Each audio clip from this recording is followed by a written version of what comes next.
ಬ್ರಿಟಿಷರನ್ನ ಬಗ್ಗು ಬಡಿದಾಳ ಕಿತ್ತೂರು ಚೆನ್ನಮ್ಮ, ಔರಂಗಜೇಬನ ಅಯ್ಯೋ ಎನಿಶಾಳ ಕೆಳದಿಯ ಚೆನ್ನಮ್ಮ, ಪೆದ್ದಗಂಡನ ಜೋಪಾನ ಮಾಡಾಳ ಹೇಮರೆಡ್ಡಿ ಮಲ್ಲಮ್ಮ, ಮರಾಠ ಸೈನ್ಯಕ ಮಣ್ಣು ಮುಗಿಸಾಳ ನಮ್ಮ ಬೆಳವಡಿ ಮಲ್ಲಮ್ಮ, ತಾಯಿ ಬೆಳವಡಿ ಮಲ್ಲಮ್ಮ. ವೀರರಾಣಿ ಬೆಳವಡಿ ಮಲ್ಲಮ್ಮನ ಪರಾಕ್ರಮ ಮತ್ತು ಸಾಹಸ ಎಂಬ ವಿಷಯದ ಕುರಿತು ಮೈಸೂರಿನ ಸಾಹಿತಿಗಳಾದಂತಹ ಶ್ರೀ ರಾಮಣ್ಣ ಶೆಟ್ಟಿಯವರು ತಮ್ಮ ಉಪನ್ಯಾಸವನ್ನ ನೀಡಬೇಕೆಂದು ವಿನಂತಿಯನ್ನು ಮಾಡಿಕೊಳ್ತಾ ಇದ್ದೇವೆ.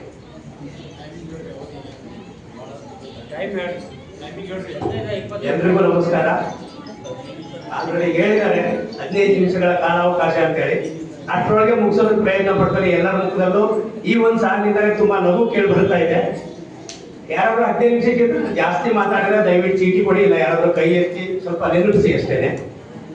ವೇದಿಕೆಯಲ್ಲಿ ಇರ್ತಕ್ಕಂಥ ದಿವ್ಯ ಸಾನ್ನಿಧ್ಯವನ್ನು ವಹಿಸಿದಂತಹ ಶ್ರೀಗಳ ಪಾದಗಳಲ್ಲಿ ಪ್ರಣಾಮಗಳನ್ನು ಸಲ್ಲಿಸುತ್ತಾ, ವೇದಿಕೆಯ ಮೇಲಿನ ಎಲ್ಲ ಗಣ್ಯರಿಗೂ ಮತ್ತು ಬೆಳವಣಿಗೆಯ ಸಮಸ್ತ ಜನತೆಗೂ ನನ್ನ ನಮಸ್ಕಾರಗಳನ್ನು ತಿಳಿಸುತ್ತೇನೆ. ನನಗೆ ಕೊಟ್ಟಿರುವಂತಹ ವಿಷಯ ವೀರರಾಣಿ ಬೆಳವಡಿ ಮಲ್ಲಮ್ಮನ ಸಾಹಸ ಮತ್ತು ಪರಾಕ್ರಮ ಅಂತ.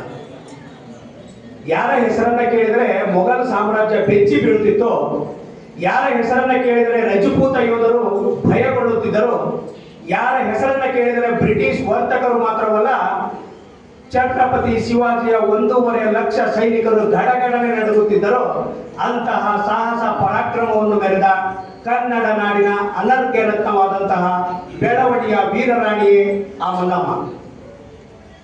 ಮಲ್ಲಮ್ಮನ ಶೌರ್ಯ ಮತ್ತು ಸಾಹಸ ಪರಾಕ್ರಮಗಳ ಬಗ್ಗೆ ನಾವು ಹೇಳಬೇಕಾದ್ದೇ ಇಲ್ಲ. ಮಲ್ಲಮ್ಮ ಅನ್ನೋ ಹೆಸರೇ ಶೌರ್ಯದ ಮತ್ತೊಂದು ಪ್ರತೀಕ.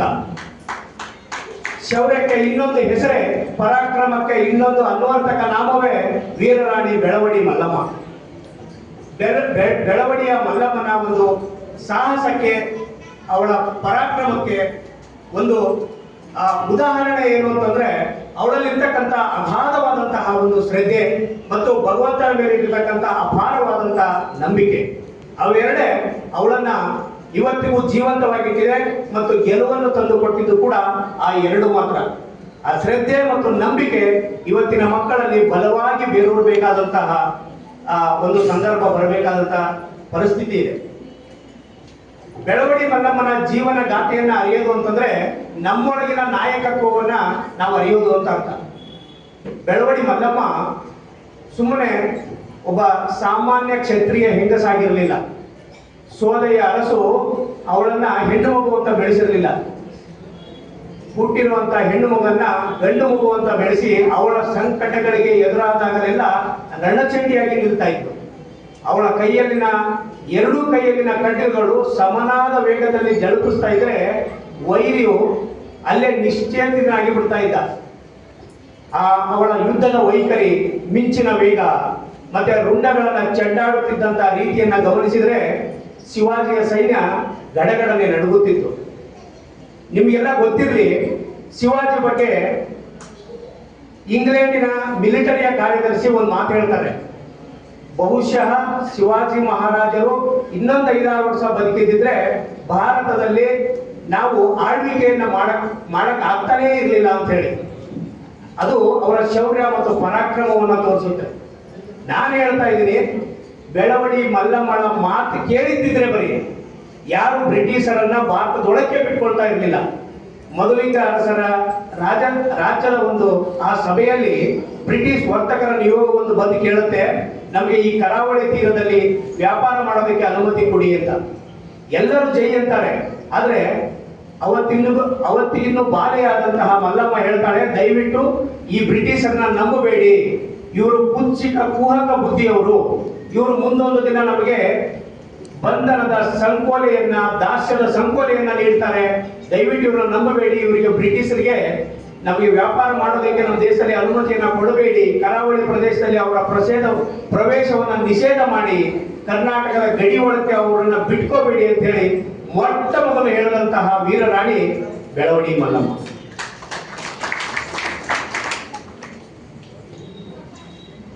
ಫಾದರ್ ಆಫ್ ದಿ ನೇಷನ್ ಅಂದ್ರೆ ಮಹಾತ್ಮ ಗಾಂಧಿ ಅಂತ ಹೇಳ್ತಾರೆ ನಮ್ಮ ದೇಶದಲ್ಲಿ. Godfather of the nation ಅಂತ ಹೇಳಿದ್ರೆ ನೇತಾಜಿ ಸುಭಾಷ್ ಚಂದ್ರ ಬೋಸ್ ಅಂತ ಹೇಳ್ತಾರೆ. ನೇತಾಜಿ ಸುಭಾಷ್ ಚಂದ್ರ ಬೋಸ್ ಅವರು ನಮ್ಮ ದೇಶಕ್ಕೆ ಸ್ವಾತಂತ್ರ್ಯ ತಂದು ಕೊಡಬೇಕಾದ್ರೆ ಒಂದು ಸೈನ್ಯವನ್ನ ಕಟ್ಟಬೇಕು ಅಂತ ಬಹಳಷ್ಟು ಶ್ರಮ ಹಾಕ್ತಾರೆ. ವಿದೇಶಗಳಿಗೆ ಹೋಗಿ ಆಜಾದ್ ಹಿಂದ್ ಫೌಜ್ ಅನ್ನಂತಹ ಒಂದು ಸೈನ್ಯವನ್ನ ಕಟ್ಟೋದಕ್ಕಿಂತ ಮುಂಚೆ ಜರ್ಮನಿಯ ದಂಡನಾಯಕ ಹಿಟ್ಲರ್ನನ್ನ ಭೇಟಿಯಾಗ್ತಾರೆ. ಹಿಟ್ಲರ್ನನ್ನ ನೋಡಿದ್ರೆ ಅವತ್ತಿನ ಕಾಲಘಟ್ಟದಲ್ಲಿ ಜಗತ್ತಿನ ಮಹಾನ್ ಲೀಡರ್ಗಳೆಲ್ಲ, ದಂಡನಾಯಕರುಗಳೆಲ್ಲ ಗಡಗಡನೆ ನಡುತ್ತಾ ಇದ್ರು. ಅಂಥದ್ರಲ್ಲಿ ನೇತಾಜಿ ಸುಭಾಷ್ ಚಂದ್ರ ಬೋಸ್ ಹೇಳ್ತಾರೆ, ನಮಗೆ ಸಹಾಯ ಮಾಡಿ ಬ್ರಿಟಿಷರನ್ನ ನಮ್ಮ ದೇಶದಿಂದ ಹೊರತೋಡಿಸ್ಬೇಕು ಅಂತ ಹೇಳಿ. ಆ ಹಿಟ್ಲರ್ನಿಗೆ ಯಾರು ಹೇಳಿದ್ರು ಗೊತ್ತಿಲ್ಲ, ಕರ್ನಾಟಕದಲ್ಲಿ ಒಬ್ಳು ಬೆಳವಡಿ ಲೇಡಿ ಇದ್ದಾಳಂತಲ್ಲ, ಅವಳು ಪಾಠವನ್ನ ಹೇಳ್ಕೊಡಿ ಸಾಕು, ನಿಮ್ಮ ದೇಶಕ್ಕೆ ಸ್ವಾತಂತ್ರ್ಯ ಬರುತ್ತೆ ಅಂತ ಹೇಳಿದ್ರಂತೆ ಹಿಟ್ಲರ್. ಇಂಥ ವಿಷಯಗಳನ್ನ ನಮ್ಮ ಮಕ್ಕಳಿಗೆ, ಮುಂದಿನ ಪೀಳಿಗೆಗೆ ನಾವು ಜವಾಬ್ದಾರಿಯುತವಾಗಿ ಅದನ್ನ ತಲುಪಿಸಬೇಕಾಗಿದೆ. ಎಲ್ಲರೂ ಹೇಳಿರೋ ವಿಷಯಗಳನ್ನ ಹೇಳ್ತಾ, ನಾವು ಅದನ್ನೇ ಕೇಳ್ತಾ ನಮ್ಮ ಸಭಿಕರೆಲ್ಲ ನಿದ್ದೆ ಹೋಗ್ತಾ ಇದ್ದಾರೆ, ಆಕಳಿಸ್ತಾ ಇದ್ದಾರೆ. ನಾನು ಮೈಸೂರಿಂದ ಬಂದಿದ್ದೀನಿ, ಏನಾದ್ರೂ ಹೊಸದನ್ನು ಒಂದಿಷ್ಟು ಹೇಳಬೇಕು ಅಂತ ನಾನು ಕುರ್ಚಿಯಲ್ಲಿ ಕೂತಾಗಲೇ ಅನ್ಕೊಳ್ತಾ ಇದ್ದೆ. ಎಲ್ಲರೂ ಅದನ್ನೇ ಹೇಳ್ತಾರೆ, ಶಿವಾಜಿಯನ್ನ ಸೋಲಿಸಿದ್ರು, ಆಮೇಲೆ ಮಹಿಳಾ ಸಬಲೀಕರಣ, ಶಿವಾಜಿಯನ್ನ ಗೆದ್ದದ್ದೇ ಒಂದು ದೊಡ್ಡ ಶೌರ್ಯ. ನಿಜವಾಗ್ಲೂ ಅದು ಆಕಸ್ಮಿಕವಾದಂತಹ ಗೆಲುವು ಆಗಿರಲಿಲ್ಲ. ಮತ್ತೆ ಸೋಂದೆಯಲ್ಲಿ ಸಹಸ್ರ ಲಿಂಗಗಳಿದೆ. ಯಾರಾದ್ರೂ ಸೋಂದೆಯನ್ನ ಹೋಗಿ ನೋಡಿದ್ದೀರಾ? ಸೋಂದೆಯ ಶ್ಯಾಮಲಾ ನದಿಯ ನದಿ ಪಾತ್ರದಲ್ಲಿ 12 ಕಿಲೋಮೀಟರ್ಗಳ ದೂರದಲ್ಲಿ ಆ ನದಿಯ ಬಂಡೆಗಳ ಮೇಲೆ, ನದಿಯ ಒಳಗಿನ ಬಂಡೆಗಳ ಮೇಲೆ ಶಿವಲಿಂಗಗಳನ್ನ ಕೆತ್ತಲಾಗಿದೆ. ಅದನ್ನ ಕೆತ್ತಿದ್ದು ಯಾರು ಅಂತಂದ್ರೆ ಮಲ್ಲಮ್ಮಳ ಪೂರ್ವಜರು, ಅವರ ತಂದೆ ಮಧುಲಿಂಗ ಅರಸರ ಪೂರ್ವಜರು ಕೆತ್ತಿದ್ರು. ಆದ್ರೆ ಅವು ಇನ್ನೂ 1000 ಲಿಂಗಗಳು ಆಗಿರಲಿಲ್ಲ. 720 ಮಾತ್ರ ಆಗಿದ್ದಿತ್ತು. ಇನ್ನ 380 ಶಿವಲಿಂಗಗಳನ್ನ ಕೆತ್ತಿದ್ ಯಾರು ಅನ್ನೋದು ಇವತ್ತಿಗೂ ಯಕ್ಷ ಪ್ರಶ್ನೆ ಅಂತ ನೀವು ತಿಳ್ಕೊಳಕ್ ಹೋಗ್ಬೇಡಿ. ಅದನ್ನ ಮದುವೆ ಆಗೋದಕ್ಕಿಂತ ಮುಂಚೆ ಮಲ್ಲಮ್ಮ ಕೇಳ್ತಾರೆ ಈಶ ಪ್ರಭುವನ್ನ, ದಯವಿಟ್ಟು ನಾನು ನಿಮ್ಮನ್ನ ಮದುವೆ ಆಗೋದಕ್ಕಿಂತ ಮುಂಚೆ ನನಗೊಂದು ಮಾತು ಕೊಡಿ, ಆ ಧರ್ಮದ ಕಾರ್ಯವನ್ನ ನೀವು ನಡೆಸಿಕೊಟ್ರೆ ಮಾತ್ರ ನಾನು ಮದುವೆಗೆ ಒಪ್ಕೊಳ್ತೀನಿ. ನೀವು 21 ಹುಲಿಗಳನ್ನ ಹೊಡೆದು ಮಾತ್ರಕ್ಕೆ ವೀರ ಅಂತ ಮಾತ್ರ ಒಪ್ಕೋಬಹುದೇ ಹೊರತು ರಾಜಕೀಯ ತಂತ್ರದಲ್ಲಾಗಲಿ ಧರ್ಮ ಕಾರ್ಯದಲ್ಲಾಗಲೂ ಕೂಡ ನೀವು ನಮಗೆ ಸಮನಾಗಿರಬೇಕು ಅಂತ ಹೇಳ್ತಾರೆ. ಏನದು ಅಂತ ಈಶ ಪ್ರಭು ಕೇಳಿದಾಗ ಹೇಳ್ತಾರೆ, ಸಹಸ್ರ ಲಿಂಗಗಳ ಸ್ಥಾಪನೆ ಆಗಬೇಕು ನನ್ನ ತವರೂರಲ್ಲಿ ಅಂತ ಹೇಳ್ತಾರೆ ಅವರು. ಸೋಂದೆಯ ಶ್ಯಾಮಲಾ ನದಿಯ ನದಿ ಪಾತ್ರದಲ್ಲಿ ಮತ್ತೆ 380 ಶಿವಲಿಂಗಗಳನ್ನ ಸ್ವತಃ ಈಶ ಪ್ರಭು ಮತ್ತು ಮಲ್ಲಮ್ಮ ತಮ್ಮ ಕೈಯಾರೆ ಕೆತ್ತುತ್ತಾರೆ. ಇದಕ್ಕಿಂತ ಧರ್ಮದ ಕಾರ್ಯಗಳಲ್ಲಿ ಉದಾಹರಣೆ ಏನು ಬೇಕು? ಯಾವ ಧರ್ಮಗುರುಗಳು ಇದನ್ನ ಮಾಡೋದಕ್ಕೆ ಸಾಧ್ಯ ಇದ್ದಾರೆ ಇವತ್ತಿನ ಈ ನಮ್ಮ ಭೂಮಿನಲ್ಲಿ? ಸುಮ್ಮನೆ ಪ್ರವಚನಗಳನ್ನ ಕೊಡಬಹುದು, ಜಗದ್ಗುರುಗಳ ಸ್ಥಾನದಲ್ಲೇ ಕೂರಬಹುದು. ಬಟ್ ಇಂಥದೊಂದು ಅಮೋಘವಾದಂತಹ ಸೃಷ್ಟಿಯನ್ನ ಕಟ್ಟಿಕೊಡಬಲ್ಲಂತಹ ವೀರನಾರಿ ಬಹುಶಃ ಕಷ್ಟ ಅಂತಾನೆ ಹೇಳ್ಬಹುದು. ಜೇಮ್ಸ್ ಅಂತ ಒಬ್ಬ ಪಶ್ಚಿಮದ ವ್ಯಕ್ತಿ ಅದ್ಭುತವಾಗಿ ಹೇಳ್ತಾನೆ ಶಿವಾಜಿ ಬಗ್ಗೆ. ಏನು ಅಂತಂದ್ರೆ, ಶಿವಾಜಿ ನಮ್ಮ ಪುಣ್ಯಕ್ಕೆ ಸಮುದ್ರ ಮಾನವ ಆಗಿರ್ಲಿಲ್ಲ. ಒಂದು ವೇಳೆ ಸಮುದ್ರ ಮಾನವ ಆಗಿದ್ದಿದ್ರೆ ಭೂಮಿಯನ್ನ ಹೇಗೆ ವಶಪಡಿಸಿಕೊಳ್ತಾ ಇದ್ರೋ, ಇಡೀ ಭೂಮಂಡಲದ ಸಮುದ್ರವನ್ನು ಕೂಡ ಅವರು ತಮ್ಮ ಕೈವಶ ಮಾಡ್ಕೊಂಡು ಬಿಡ್ತಾ ಇದ್ರು ಅಂತ ಹೇಳಿ.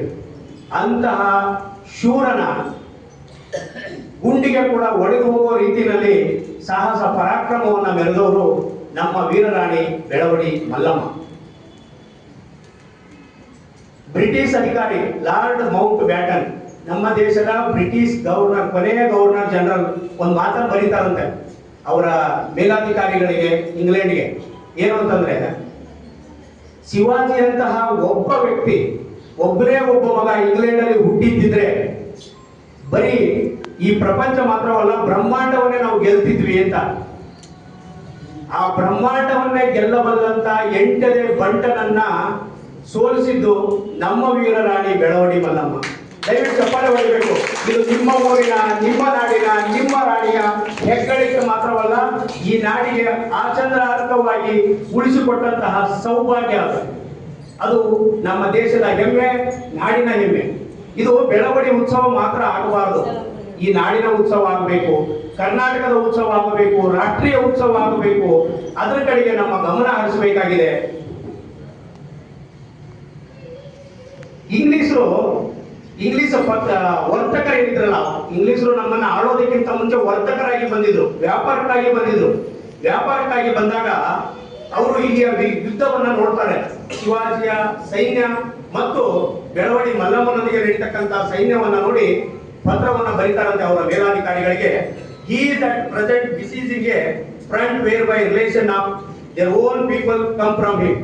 He has suffered more disgrace than he did from all power of the Mughal or the Deccans.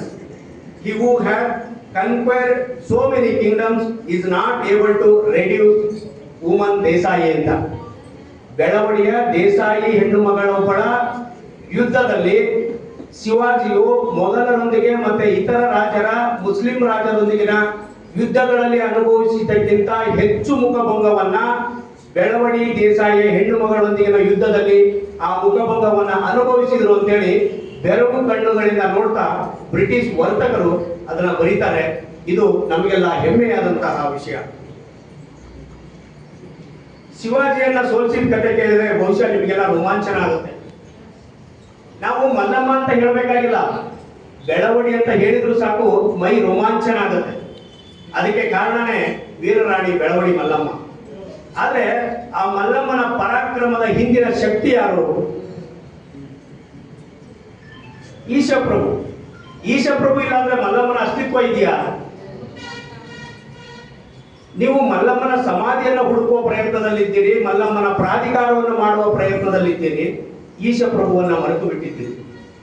ಯಾಕೆ ಈ ತಾತ್ಸಾರ? ಯಾಕಿಂತ ಧೋರಣೆ? ನೀವು ಈಶಪ್ರಭುವಿನ ನಾಡಿನವರು, ಮಲ್ಲಮ್ಮನ ನಾಡಿನವರಲ್ಲ. ಹೌದಾ?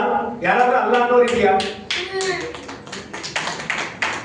ಈಶಪ್ರಭು ಈ ಮಣ್ಣಿನ ಮಗ. ಈಶಪ್ರಭು ಮದುವೆ ಆಗಿದ್ದಕ್ಕೆ ಯುವರಾಣಿ ಮಲ್ಲಮ್ಮ ಬೆಳವಡಿಯ ದೇಸಾಯಿ ಮನೆತನಕ್ಕೆ ಸೊಸೆಯಾಗಿ ಬರ್ತಾರೆ. ಸೊಸೆಯಾಗಿ ಬಂದವರು ಈ ಬೆಳವಡಿಯ ಸಂಕಟವನ್ನು ನೋಡಲಾಗದೆ ತನ್ನ ಪತಿಯನ್ನ ಕಳೆದುಕೊಂಡ್ರು ಕೂಡ ಯುದ್ಧದಲ್ಲಿ ವೀರಗಚ್ಚೆಯನ್ನು ಹಾಕಿ ತನ್ನ ಪತಿಯ ಖಡ್ಗವನ್ನು ಕೈಗೆತ್ಕೊಂಡು ಯುದ್ಧದಲ್ಲಿ ವೀರ ವಿಹಾರವನ್ನು ಮಾಡ್ತಾರೆ. ಆ ವೀರ ವಿಹಾರದ ದೃಶ್ಯ ಹೇಗಿತ್ತು ಗೊತ್ತಾ ನಿಮಗೆ? ಲೋಕೂರು ದ್ಯಾಮವ್ವನ ದರ್ಶನವನ್ನ ಪಡೆದಂತಹ ಶಿವಾಜಿ ಮಹಾರಾಜರು ಹೊರಗಡೆ ಬರ್ತಿದ್ದಾಗೇನೆ ಅಂಥದ್ದೊಂದು ಚಮತ್ಕಾರವಾದಂತಹ ಘಟನೆ ನಡೆದೋಯ್ತು. ಅಲ್ಲಿ ಏನಾಗ್ತಿದೆ, ಏನ್ ನಡೀತಿದೆ ಅಂತ ತಿಳ್ಕೊಳ್ಳೋ ಹೊತ್ತಿಗೆ ಶಿವಾಜಿ ಮಹಾರಾಜರು ರಾಣಿ ಮಲ್ಲಮ್ಮಳ ಬಂದಿಯಾಗಿಬಿಟ್ಟಿದ್ರು. ಮಲ್ಲಮ್ಮಳ ಖಡ್ಗ ಶಿವಾಜಿಯ ಶಿರಸ್ಸಿಗೆ ತಾಕ್ತಾ ಇತ್ತು. ಆ ಕ್ಷಣ ಗೊತ್ತಾಗೋಯ್ತು. ಮಲ್ಲಮ್ಮಳ ಉಡುಪಿನ ಮೇಲಿದ್ದಂತಹ ಒಂದು ಗರುಡನ ಚಿತ್ರ ಮತ್ತು ಕತ್ತರಿ ಆಕಾರದಲ್ಲಿದ್ದಂತಹ ಖಡ್ಗಗಳ ಚಿತ್ರವನ್ನು ನೋಡಿ ಇದು ಬೆಳವಡಿಯ ರಾಣಿನೇ ಮಲ್ಲಮ್ಮನೇ ಇರಬೇಕು ಅಂತ ಅವನ ಬುದ್ಧಿ ಚಾತುರ್ಯದಿಂದ ಶಿವಾಜಿಯನ್ನು ತಿಳ್ಕೊಂಡ. ಆದ್ರೆ ಅವನು ಬಂದಿಯಾಗಿದ್ದ. ತಕ್ಷಣ ಮಂಡಿಗಾಲೂರಿ ಖಡ್ಗವನ್ನು ಅವಳ ಪಾದದಡಿಯಲ್ಲಿ ಇಟ್ಟು ಹೇಳ್ತಾನೆ, ಜಗದಾಂಬ ಮಾಂ ಪಾಹಿ ಪಾಹಿ ಕುಮುದಾಕ್ಷಿ ಘನಮುಕ್ತಿ ಸುಖಮಿಹ ದೇವಿ. ನನ್ನದು ಮಹಾಪರಾಧವಾಯಿತು ತಾಯಿ, ದಯವಿಟ್ಟು ನನ್ನನ್ನು ಕ್ಷಮಿಸು. ನೀನು ಏನೇ ಶಿಕ್ಷೆ ಕೊಟ್ಟರು ನಾನು ಅದನ್ನು ಅನುಭವಿಸ್ತೀನಿ. ನನ್ನ ಶಿರಸ್ಸನ್ನು ಬೇಕಾದರೂ ಕತ್ತರಿಸು ಜಗಜ್ಜನನಿ, ನೀನು ಬೇರೆ ಯಾರು ಅಲ್ಲ, ನನ್ನ ತಾಯಿ ಜೀಜಾ ಮಾತೆಯೇ ನೀನು. ಅಂಬಾ ಭವಾನಿಯೇ ನಿನ್ನ ರೂಪದಲ್ಲಿ ಬಂದಿದ್ದಾಳೆ, ದಯವಿಟ್ಟು ನನಗೆ ಪ್ರಾಣ ಭಿಕ್ಷೆ ನೀಡು ಅಂತ ಪರಿಪರಿಯಾಗಿ ಶಿವಾಜಿ ಮಹಾರಾಜರು ಕೇಳ್ತಿರ್ತಾರೆ. ಆದ್ರೆ ಅವಳು ಕ್ಷಮೆಯನ್ನು ಕೊಡೋದಕ್ಕೆ ತಯಾರಿರಲಿಲ್ಲ. ಕೂಲಿ ಶ್ರೀಗಳು ಅವಳಿಂದ ಮಾತು ತಗೊಂಡಿದ್ರು ರಾಣಿಯಿಂದ.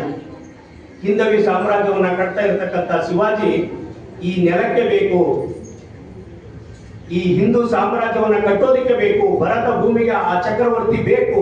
ಹಾಗಾಗಿ ಅವನ ಕ್ಷಮೆ ಕೇಳಿದ್ರು ಕೂಡ ನಿನ್ನಿಂದ ಯುದ್ಧದಲ್ಲಿ ಸೋತ ಅಂತ ನೀನು ತಿಳ್ಕೊ, ಅವನನ್ನ ಬಿಟ್ಟುಬಿಡು ತಾಯಿ ಅಂತ ಹೇಳಿರ್ತಾರೆ.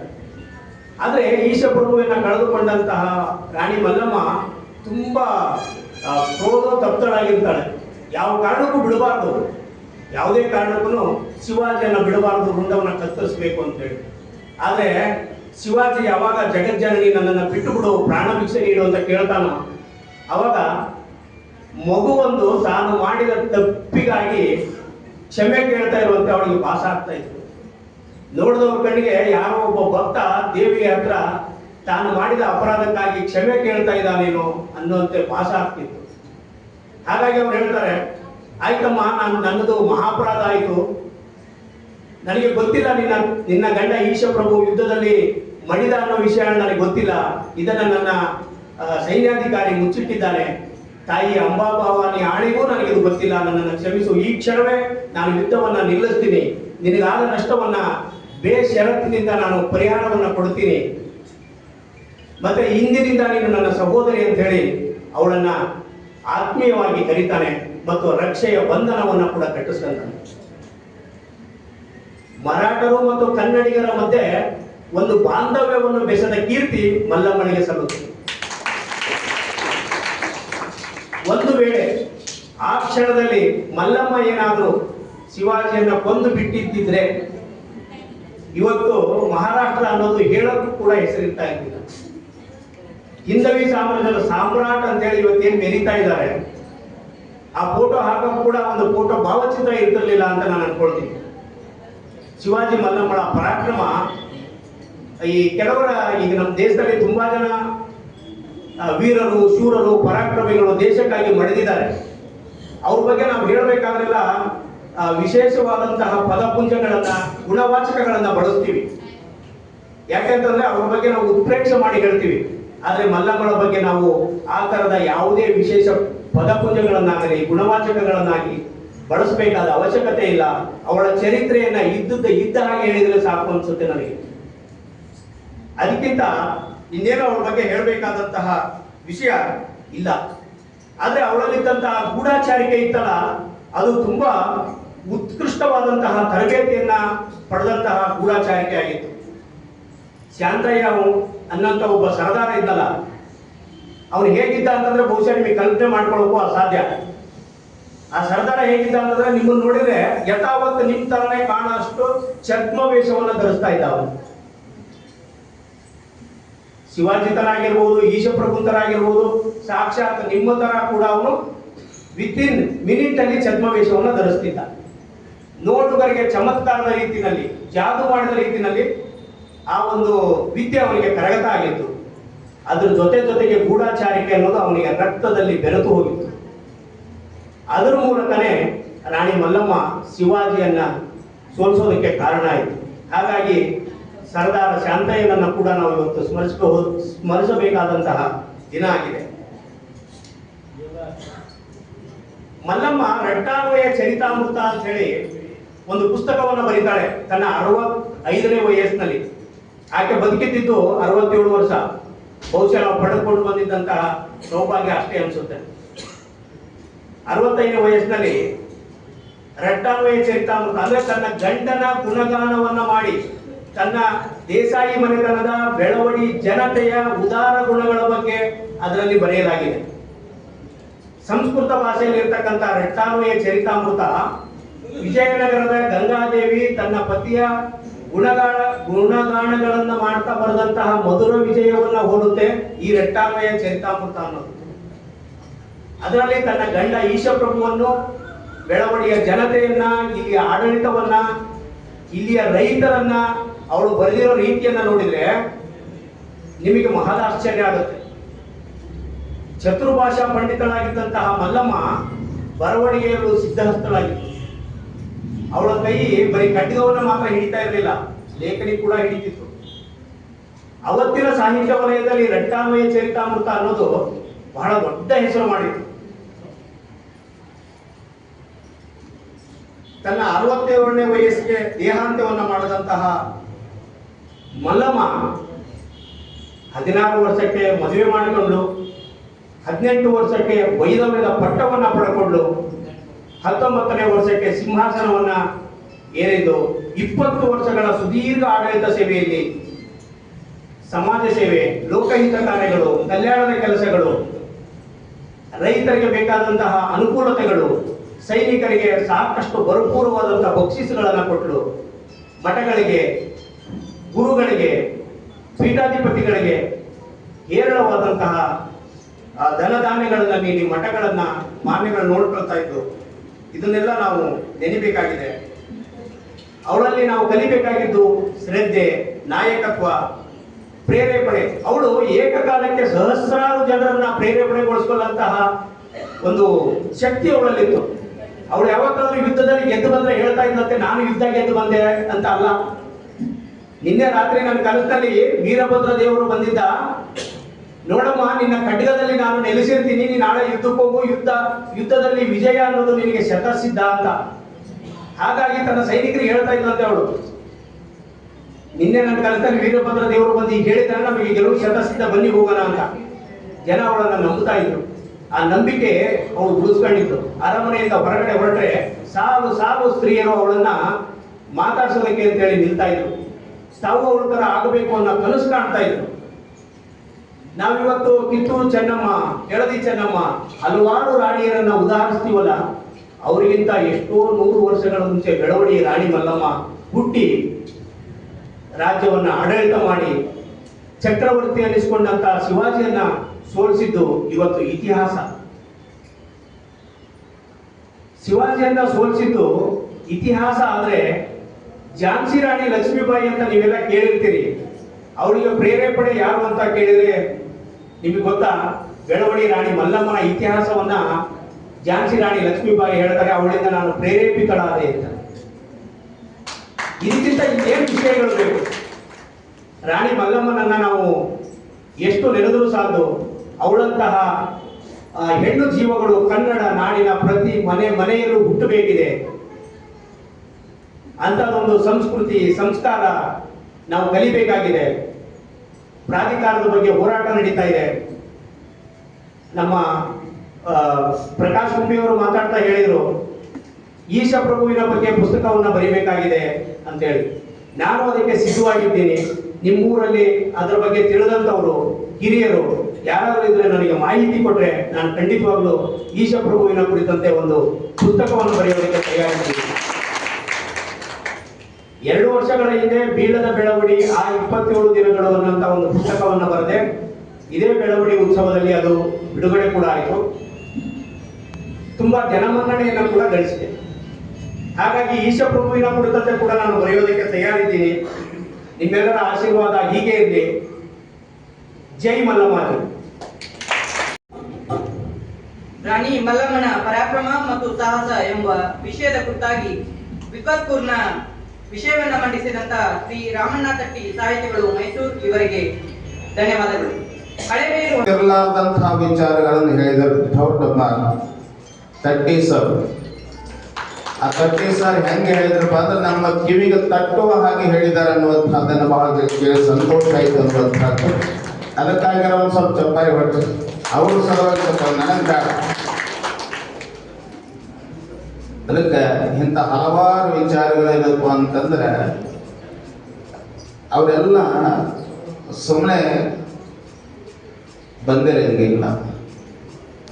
ಇಷ್ಟು ವಿಚಾರಗಳನ್ನು ಹೇಳಬೇಕಾದ್ರೆ ಆ ಗ್ರಂಥಗಳನ್ನು ಅವಲೋಕನ ಮಾಡಿರ್ತಾರೆ, ಅದರ ಬಗ್ಗೆ ಚಿಂತನೆಯನ್ನು ಮಾಡಿರ್ತಾರೆ. ಆ ಚಿಂತನೆಯನ್ನ ನಿಮ್ಮೆಲ್ಲರಿಗೆ ಹೇಳಬೇಕು ಅನ್ನುವಂತಹ ಒಂದು ವಿಚಾರದಿಂದ ಬಂದಿರ್ತಾರಲ್ಲ, ಅದಕ್ಕಾಗಿ ಏನಾಯ್ತಲ್ಲ, ನಾವೆಲ್ಲರೂ ಕೂಡ ಬಂದಂಥವರ ಮಾತುಗಳನ್ನ ಕೇಳಬೇಕು ಅನ್ನುವಂಥದ್ದು ನನ್ನ ವೈಯಕ್ತಿಕ ವಿಚಾರ. ಅದೇ ರೀತಿ ಇನ್ನೋರ್ವ ಉಪನ್ಯಾಸಕರಾಗಿರ್ತಕ್ಕಂತಹ ಪ್ರೊಫೆಸರ್ ರಾಮಣ್ಣ ತಟ್ಟಿ ಅಂಗಡಿ, ಕವಿರತ್ನ ಪ್ರಶಸ್ತಿ ಜಯಿತರು, ಸಾಹಿತಿಗಳು, ಮೈಸೂರು, ಇವರನ್ನ ಈ ಕಾರ್ಯಕ್ರಮಕ್ಕೆ ಸ್ವಾಗತಿಸುತ್ತೇನೆ. ಇವರಿಗೆ ರಾಜೇಶ್ವರಗಳು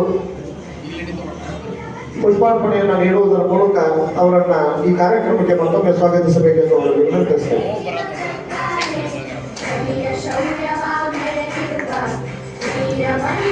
ರಾಮಣ್ಣ ತೆಟ್ಟಿಯವರು ಮೈಸೂರಿನಲ್ಲಿದ್ದು 25 ವರ್ಷದಿಂದ ರಾಮಣ್ಣ ತೆಟ್ಟಿಯವರದಾರ. ಮೂಲತಃ ಇವರು ಹಾವೇರಿ ಅಗಡಿ ಗ್ರಾಮದ, ಅಲ್ಲೇ ಅವರು ವಿದ್ಯಾಭ್ಯಾಸವನ್ನು ಮಾಡಿದ್ದಾರೆ.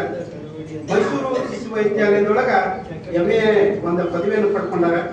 ಇವರಿಗೆ ಅಗಡಿಯ ಕವಿರತ್ನ ಅಂತ್ಯಕರ ಬಿರುದನ್ನು ನೀಡಿದ್ದಾರೆ. ಮೊದಲೇ ಕಾದಂಬರಿ ಇವರು ಜನನಿ ಜನ್ಮಭೂಮಿ ರಾಜ್ಯ ಮಟ್ಟದ ಉತ್ತಮ ಪುಸ್ತಕ ಪ್ರಶಸ್ತಿಯನ್ನ ಪಡ್ಕೊಂಡಿದ್ದಾರೆ. ಇವರು ಒಟ್ಟು 21 ಪುಸ್ತಕವನ್ನು ಬರೆದಾರೆ. ಇದರಲ್ಲಿ 11 ಕಾದಂಬರಿಗಳದಾವ, 2 ಐತಿಹಾಸಿಕ ಕಾದಂಬರಿ, 2 ಸಂಶೋಧನಾ ಗ್ರಂಥಗಳು. 2 ಐತಿಹಾಸಿಕ ಕಾದಂಬರಿಯಲ್ಲಿ ತಿಳಿದ ಬೆಳವಡಿ ಆ 27 ದಿನಗಳು ಅನ್ನೋ ಬಗ್ಗೆ ಬೆಳವಡಿ ಮಲ್ಲಮ್ಮನ ಒಂದು ಐತಿಹಾಸಿಕ ಕಾದಂಬರಿಯನ್ನ ಇವರ ಮಾಡಿದ್ದಾರೆ. ಇವ್ರಿಗೂ ಈ ವಿಚಾರ ಸಂಕಿರಣ ವೇದಿಕೆ ಸ್ವಾಗತವನ್ನು ಕೊಡ್ತಾ, ಇನ್ನು ಮೂರನೇದಾಗಿ ಕಲೆಗಳಲ್ಲಿ ನಿನ್ನ ವೀರಗತೆ ಕನ್ನಡಿಗರಿಗೆ ಚೈತನ್ಯ ಮೂಡ